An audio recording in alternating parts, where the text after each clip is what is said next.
Graça e paz, meus irmãos, da parte do Senhor. Nesta manhã nós vamos expor o texto do 1 João, capítulo 3, versículos de 11 a 24. Leiamos o que diz o Senhor. Porque a mensagem que ouviste desde o princípio é esta, que nos amemos uns aos outros, não segundo Caim, que era do maligno e assassinou a seu irmão. E por que o assassinou? Porque as suas obras eram más e as de seu irmão justas. Irmãos, não vos maravilheis se o mundo vos odeia. Nós sabemos que já passamos da morte para a vida porque amamos os irmãos. Aquele que não ama permanece na morte. Todo aquele que odeia seu irmão é assassino. Ora, vós sabeis que todo assassino não tem a vida eterna permanente em si. Nisto conhecemos o amor, que Cristo deu a sua vida por nós e devemos dar nossas vidas pelos irmãos. Ora, aquele que possui recursos deste mundo e vir a seu irmão padecer necessidade e festar-lhe o seu coração, como pode permanecer nele o amor de Deus? Filhinhos, não amemos de palavra, nem de língua, mas de fato e de verdade. E nisto conheceremos que somos da verdade, bem como, perante ele, tranquilizaremos o nosso coração. Pois, se o nosso coração nos acusar, certamente Deus é maior do que o nosso coração e conhece todas as coisas. Amados, se o coração não nos acusar, temos confiança diante de Deus. E aquilo que pedimos dele recebemos, porque guardamos os seus mandamentos e fazemos diante dele o que lhe é agradável. Ora, o seu mandamento é este, que creiamos em nome de seu Filho Jesus Cristo e nos amemos uns aos outros, segundo o mandamento que nos ordenou. E aquele que guarda os seus mandamentos permanece em Deus e Deus nele. E nisto conhecemos que ele permanece em nós, pelo Espírito que nos deu. Que toda a glória e toda a honra seja dada ao Senhor, que esse texto seja aplicado no nosso coração e seja uma prática na nossa vida, meus irmãos. Amém. Senhor, nos abençoa nesta hora, Pai. Em nome de Jesus, fala aos nossos corações, traz à nossa memória, Senhor, fatos da Tua palavra que podem ensinar a nossa prática diária do amor fraternal. Em nome de Jesus. Amém. Meus irmãos, esse é um texto que tem o contexto na exposição anterior, do domingo anterior. Nós estamos fazendo essa série nas cartas de João. E esse texto está dentro do capítulo 3. Logo na metade do capítulo 3, na verdade, mais para o início do capítulo 3, nos versículos de 7 a 10, nós vemos aí a distinção entre os filhos de Deus e os filhos do maligno. E João, ele chama a atenção de que o diabo ele vive pecando desde o início, assim como existem os filhos do diabo desde o início. E os filhos de Deus, desde o início, ali logo na primeira família, na criação do Senhor, Deus demonstrou o seu amor e queria que o homem compartilhasse o seu amor com outros também, né, que estavam ali com ele. Mas Jesus ele veio para destruir as obras do diabo, isso é lembrado lá no versículo 8 do capítulo 3. Fazendo essa distinção, Paulo ele inicia o texto de hoje, no versículo 11, com uma verdade de que o amor é uma mensagem anunciada desde o princípio. Né? Ele diz isso no versículo 11. Ou seja, não é uma novidade. Né? A prática do amor entre os seres humanos, entre o próximo, é uma prática que não é novidade. É algo já antigo. Diferente do que os gnósticos queriam ensinar, que eram falsas verdades e novidades, entre aspas, né, que eles queriam ensinar a respeito de Cristo. Paulo lembra aos seus ouvintes aqui, aos leitores dessa carta, que o amor é algo antigo, né? É algo que não é novidade e algo que Deus se agrada. A gente pode ver essa leitura lá em Levítico, capítulo 19, versículo 18. Esse texto é um texto que está ali logo no início da formação do povo de Israel, Deus dando as diretrizes de adoração, de comunhão, como viver em sociedade. E aí esse versículo em Levítico, capítulo 19, versículo 18, diz assim: não te vingarás, nem guardarás ira contra os filhos do teu povo, mas amarás o teu próximo como a ti mesmo. Eu sou o Senhor. Então essa prática não é uma prática só do Novo Testamento, é uma prática desde sempre. Amar o nosso próximo, amar o nosso irmão. É interessante porque esse texto traz um personagem bíblico característico de alguém que não amou, como Caim, né? Então, João traz aqui a figura e a personagem Caim. Caim é um exemplo, né, de má conduta, mas também de que um exemplo de uma pessoa que não tem verdadeiras intenções em seu coração. Apesar de aparentar ter verdadeiras intenções, quando ele chama ali Abel, seu irmão, no capítulo 4, se não me engano, no capítulo 5 de Gênesis, que ele chama seu irmão ao campo, aparentemente uma boa intenção, mas no seu coração não é uma boa intenção, porque ele ia assassinar o seu irmão ali. As obras de Caim eram consequências do seu coração ímpio. O texto diz que Caim tinha obras más, ou seja, ele era um ímpio de fato, né? Ele não era um servo de Cristo, apesar de Deus, na verdade. Apesar de cultuar a Deus, ele não tinha um coração voltado de verdade para Deus, porque senão ele não tinha feito isso com seu irmão. Meus queridos, amar aos irmãos no coração e na prática é uma evidência de uma nova criatura em Cristo. Então, é uma das evidências de que alguém é nova criatura em Cristo. É aquele que ama o seu irmão no coração e na prática. João, ele chama a atenção nesse texto de que devemos amar de coração e também na prática. Quais são os 4 níveis de relacionamentos abordados nesse texto, né? Ele aborda 4 níveis de relacionamento que podem estar ali permeando eu e o meu próximo. O homicídio, que é um nível extremo, mas que é o nível do personagem abordado aqui, Caim. O ódio, que também está dentro desse cenário de Caim, né? A indiferença e o amor. O amor é o ápice, é o que João ele propaga, é o que João quer que a igreja sinta, que o irmão sinta pelo outro, é o amor. Mas ele também destaca esses 4 relacionamentos, né? Os 3 primeiros, um relacionamento totalmente contrário ao que Deus quer, e o último, o amor, um relacionamento totalmente de acordo com o que Deus pretende ao ser humano. Então, homicídio está aí entre os versículos do capítulo da 1 João 3, 11 e 12. A gente pode ver a história de Caim, o ódio, né? Lembrando que Jesus ele diz que eu posso matar o meu irmão se eu já sinto o ódio dele em meu coração. Então, Jesus ele veio ampliar essa questão do pecado, né? Não é só a ação em si, mas se eu já odeio o meu irmão, ou seja, Caim já pecava em odiar o seu irmão, em invejar o seu irmão dentro de seu coração, muito antes de praticar o homicídio. A indiferença, quando eu vejo o meu irmão passar uma necessidade e eu não socorro aquele irmão na prática, porque o amor cristão deve ser na prática, e o amor, que é o ápice desse relacionamento. O amor cristão, meus irmãos, pressupõe a prática do bem e não apenas não praticar o mal, isso é indiferença. Né? Não pratico o mal com o meu irmão, mas eu também não sou ativo na prática do bem. Então, eu sou indiferente. E esse não é um tipo de relacionamento que Deus se agrada do seu povo. Bem, aqui temos também, podemos destacar aqui um pouquinho, voltando lá para Gênesis, estudando um pouquinho sobre Abel e Caim, né? Já que a gente está falando dessa relação entre irmãos, e ele exemplifica com Caim, então a gente vai trazer aqui um pouquinho do que quem era Caim, quem era Abel, né? O que a Bíblia diz sobre esses personagens. Abel diz que era um homem de fé, tá lá na galeria da fé, em Hebreus 11. Diz que ele era justo, Mateus fala do justo Abel, né? Então cita Abel como um homem justo. Ele diz lá, né, o próprio Deus relata que ele se agradou da oferta de Abel, ou seja, era um homem que agradava a Deus. Caim, diferentemente, era um maligno. Ele diz que as suas obras eram más, que ele vinha do maligno.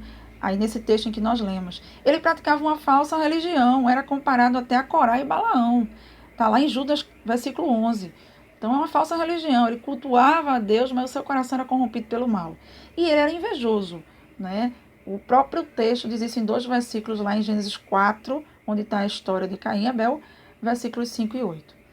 Meus queridos, a retidão de Abel, ao invés de ser imitada e admirada por Caim, o atormentava a ponto de matar seu irmão. Isso é muito triste. A gente vê no nosso contexto mesmo, um contexto entre irmãos, ditos irmãos cristãos, né, nós vemos que chega ao ponto de sentir ódio de um irmão, porque ele, na verdade, é que é reto, aquele irmão, né, é que ele deve ser imitado, deve ser admirado. E Caim, ele chegou ao ponto de fazer do seu irmão, não o seu irmão, o seu rival, né, e isso é muito triste. Mas lembremos, Caim não tem a verdade em si, ele não segue a Deus de verdade. Por quê? Porque a evidência, uma das evidências de alguém que nasceu de novo é amar o nosso irmão. Qual é a relação de Caim com Deus e com seu irmão? A gente lendo lá no capítulo 4, que já foi lido no culto desta manhã, o capítulo 4 de Gênesis, aquele que não leu, eu sugiro que leia para entender melhor essa história. E o exemplo dado aqui por João, ele vivia em rebeldia espiritual. Caim vivia em rebeldia espiritual. Ele prestava um falso culto a Deus. Primeiro porque ele tinha o coração cheio de ódio, corrompido, invejoso e queria cultuar a Deus, ofertar a Deus. E óbvio que Deus não aceitou, porque Deus ele aceita o ofertante, não a oferta em si. Né? Não é que a oferta não seja importante, mas mais importante para Deus é o ofertante, é quem está ofertando aquele culto, ou seja o que for, que está ofertando ao Senhor, um culto, as suas ofertas mesmo em dinheiro, né? Então, aquele homem, ele era um homem de um coração incorrigível, né? Tanto que Deus, realmente, ele fez com que ele sofresse as penalidades do seu crime, né? Porque ele não se arrependia, ele não se arrependia. Ele cultuava a Deus de boca, mas não com a sua vida. Deus, ele quer uma vida de adoração, uma vida de culto a ele. E uma das evidências dessa adoração é amar o irmão. Vou voltar a esse tópico, porque esse tópico permeia todo o capítulo aqui, 3 de João. Então, aqui João também diz que o mundo vai nos odiar. Meus irmãos, o mundo vai nos odiar. O próprio Cristo diz que em João 15:18, de que o mundo vai nos odiar e que odiou a ele primeiro. E por que o mundo nos odeia? Parte do princípio dessa experiência aqui de Caim. Abel era o rival dele, não o irmão dele. Então o mundo odeia a igreja de Cristo por causa de Cristo. Porque odeia, mesmo que inconscientemente, o próprio Cristo. Porque a igreja de Cristo só faz o bem. Assim como Caim. Caim era um homem reto, um homem justo, é a palavra de Deus quem diz. E por que Abel era um homem reto, justo, como a palavra de Deus diz. E por que Caim era contra ele? Porque ele via nele algo que o intimidava, né? Então, meus irmãos, quando alguém nos perseguir porque somos cristãos, porque servimos a Cristo de verdade, de fato não é a mim que essa pessoa odeia, mas é o próprio Deus, é o próprio Cristo, porque que mal poderia eu fazer? Né? Se eu realmente sigo a palavra de Deus, se sou um cristão fiel, o cristão fiel ele não vai fazer mal a ninguém, pelo contrário, ele vai praticar o bem, né? Ele vai permear o bem na sociedade. E por que então a sociedade é contra os cristãos? Tá aí a resposta. É a mesma relação que Caim tinha com Abel. Tornava ele como um rival. Em vez de ser motivo de admiração e de imitação, a sociedade está, não todos, mas uma boa parte contra o povo de Deus. Quando alguém fala que é contra o cristão por ele ser cristão, já que o cristão ele deve praticar de fato o bem, se ele é um bom exemplo, então aí a gente exemplifica justamente esse relacionamento entre Caim e Abel. O próprio Deus diz isso em sua palavra, o próprio Cristo diz que seríamos perseguidos por amarmos e defendermos a palavra de Cristo. Provas de um verdadeiro cristão nesse texto. Né? Segundo Hernandes Dias Lopes, lá no comentário expositivo dessas 3 cartas de João, existem 3 provas nesse texto que evidenciam um verdadeiro cristão. É a fé em Cristo, que é uma prova doutrinária, ou seja, eu creio que somente através de Cristo eu posso ter a redenção dos meus pecados, na sua obra redentora, morte e ressurreição. O segundo aspecto que prova isso é o amor aos irmãos, é a prova social. Eu estou visualizando na prática o que Cristo quer que eu faça e o que ele fez. E a santificação, que é a prova moral. Ou seja, eu procuro a cada dia estar mais próximo de Cristo, mais próximo da sua palavra, nos meus sentimentos, nos meus pensamentos e nas minhas ações. É importante lembrar que ter um bom coração e praticar o bem não confere salvação. Não é isso que a Bíblia ensina, mas é uma evidência dela. Então, na verdade, a Bíblia diz que não há um bom, nenhum sequer. Só existe um bom, que é Deus. O próprio Cristo diz isso lá no texto em que fala do jovem rico. Porém, é importante que nós tenhamos o desejo de não pecar. Quem verdadeiramente recebeu a Cristo em seu coração e tem o Espírito Santo habitando em sua vida, não tem o desejo de pecar. Pelo contrário, ele dá evidências de que é salvo, como praticando o bem. Mas isso aí não é a salvação. É um resultado, é uma consequência dele já ter tido um encontro com Jesus Cristo. Bem, se eu perguntar a muitas pessoas, não somente pessoas cristãs, o que diz lá em João 3,16, todos podem até dizer de cor. É um texto muito conhecido, fala do amor de Deus por mim e por toda a humanidade. Se eu perguntar ao irmão o que diz em 1 João 3,16, diferente do que diz em João 3,16, 1 João 3,16 diz o seguinte: nisto conhecemos o amor, que Cristo deu a vida por nós, e nós devemos dar nossa vida pelos irmãos. Então, João 3,16 fala do amor de Deus por mim e pela humanidade. E 1 João 3,16 fala do amor que eu devo ter com o meu irmão. Deus deu a sua vida através de Cristo Jesus por mim, e eu devo dar a minha vida pelo meu irmão. Isso não é fácil, meus irmãos. A abnegação. Como é importante a gente, de fato, não se prender às coisas, até muitas vezes materiais, mas realmente ajudar o nosso irmão, dando para ele, muitas vezes, nosso tempo, nossas finanças, nossos talentos, prestando um serviço como ao Senhor. Isso é muito importante. Ter compaixão. O texto fala aqui, né, sobre se um irmão teu está necessitado, por que você está fechando o seu coração? Como é que você diz que ama a Deus? Então, ter compaixão do irmão, se colocar no lugar dele. Isso é ter compaixão. Então, não somente achar que eu devo fazer uma boa ação, me colocar no lugar do irmão, mas agir. Então, a ação é uma prática do amor fraternal. Eu devo realmente fazer com que aquilo aconteça, agir em prol do meu irmão. Quais são as consequências de alguém que tem a prática do amor fraternal verdadeiro em sua vida cristã? As consequências são boas, são maravilhosas. Primeiro, porque eu vou ter uma mente tranquila, uma consciência tranquila. No versículo 19 diz: e nisto conheceremos que somos da verdade, bem como perante ele tranquilizaremos o nosso coração. E no 20 fala: se o coração nos acusar, certamente Deus é maior que o nosso coração e conhece todas as coisas.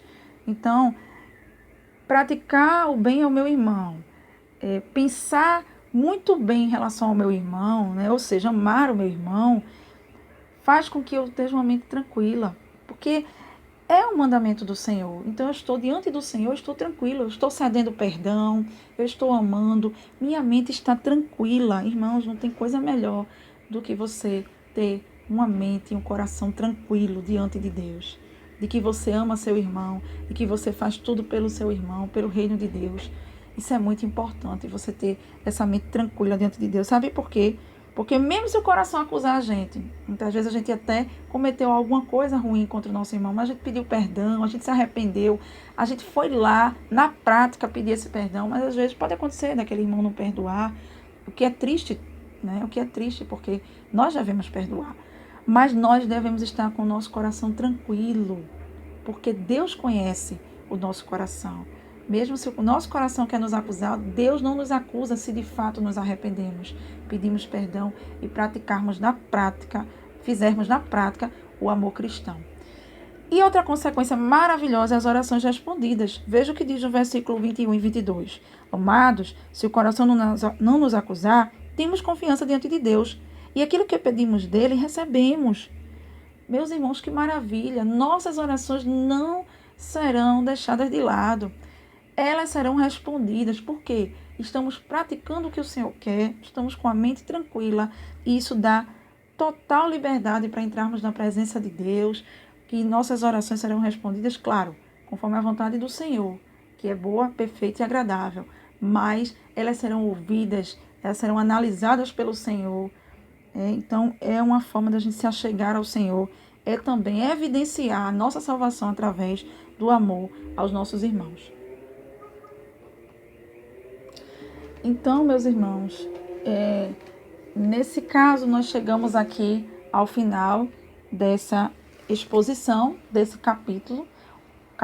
Uma parte do capítulo 3 de 1 João, versículos de 11 a 24, que guardemos em nosso coração, que devemos permanecer em Deus. Deus é o maior exemplo de amor. Ele entregou o seu Filho por nós. É isso que tem lá em João 3,16. Então, por que não evidenciar o amor de Deus amando o nosso irmão? É um pouquinho desse amor, porque Deus ele nos ama muito mais, muito além do que podemos imaginar. Mas Ele deixou em nós, que somos convertidos ao Senhor, o Santo Espírito de Deus. E Ele nos ajuda a amar o nosso irmão. Meus irmãos, que essa seja uma prática nossa. Que nós não sejamos feito Caim. Que não olhemos o nosso irmão como o nosso concorrente, o nosso rival, aquele que, por ser bom, nós queremos que ele não exista. Não. Que nós olhemos os nossos irmãos como aquele que podemos andar junto, aquele que eu posso ajudar e que ele pode me ajudar. É assim que Deus se agrada. O nosso Pai se agrada de ver irmãos unidos, irmãos que caminham juntos. Assim é que o mundo vai conhecer quem é a igreja dele. É se nós amarmos os nossos irmãos. Isso é muito importante, meus queridos. É óbvio que esse capítulo aqui, ele fala do amor entre irmãos no meio do povo de Deus, mas devemos amar os que também não servem a Deus. Claro, devemos amar também. Devemos ter práticas do bem. Deus, ele incentiva isso em nossa vida, apesar disso não conferir salvação, é um resultado dela. Então, que possamos viver na prática, meus irmãos, o amor cristão descrito aqui no capítulo 3 de 1 João.